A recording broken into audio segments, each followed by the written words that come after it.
I was really lucky to work at both the Naval Academy and the Air Force Academy. I've been a professor for over 20 years. I've taught economics, leadership management, and a few history classes. And it's a lot of fun for me to work with young people because they're energetic and they're motivated, and I find them smart and funny. So I feel very lucky that I was able to have that experience. I cannot tell you how many fabulous leaders I was allowed to work for. These were men and women who gave me all kinds of advice. They gave me great mentorship. They gave me great leadership so that ideally I would take that leadership and be a better leader myself. And I will always be unbelievably grateful to those people for those lessons. Real leadership is tough today, and partly because our leaders are getting mixed messages.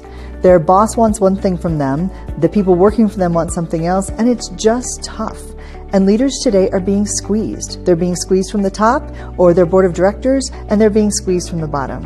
And meanwhile, they've got limited amounts of resources, limited amounts of time, and a limited budget, and they've got to produce more and better than ever before. We need to differentiate between problems and inconveniences in our life.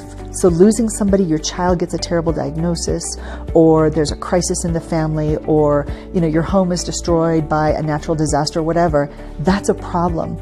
The day-to-day stuff, somebody cuts you off in traffic, somebody cuts ahead of you in line, people are rude, those are just inconveniences. Be consistent. That's one of the complaints a lot of employees have about their leaders is they don't get enough good feedback, they don't know when they're doing something right or wrong, and their leaders are not consistent. In every aspect of my life, whatever job the Navy put me into, I joined the association that was closest to that job. When I was an HR director, I joined SHRM. When I was a chief of police, I joined the Chiefs of Police Association because I need to be around the people who get me in that job, and I need to learn from other people. And this is why I see associations as being so valuable. I love working with my meeting planners. My meeting planners are my partners in the event, and that's how I view the relationship. I show up and I want to make sure if they need anything at all, if someone else drops out of the program, I always have a backup program ready to go because planning a meeting is tough. So my job when I show up and in the preparedness part is to make sure that I reduce stress and uncertainty for my meeting planners.